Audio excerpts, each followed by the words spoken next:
Canım kudret elinde olan Allah'a yemin olsun ki bir avuç toprak bile alamayacaklar.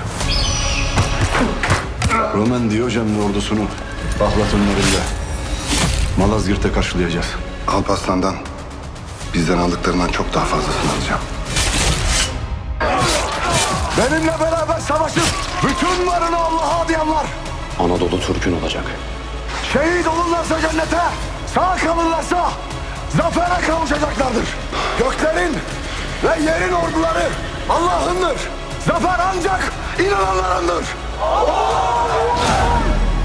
Kutsal Ayasofya'nın üzerine yemin ederim ki Türkler Anadolu'yu da Konstantinopol'i de ancak rüyalarında görecekler.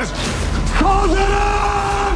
Herkes kaderinde yazılanı yaşar. Görünen o ki Alparslan'ın kaderi Anadolu'nun kaderiyle bir yazılmış.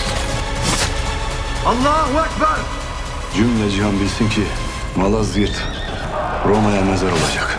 Sultanlar Sultanı Ebu'l-Feth Sultan Alparslan'a selam olsun. Alparslan Büyük Selçuklu final bölümleriyle yakında TRT 1'de.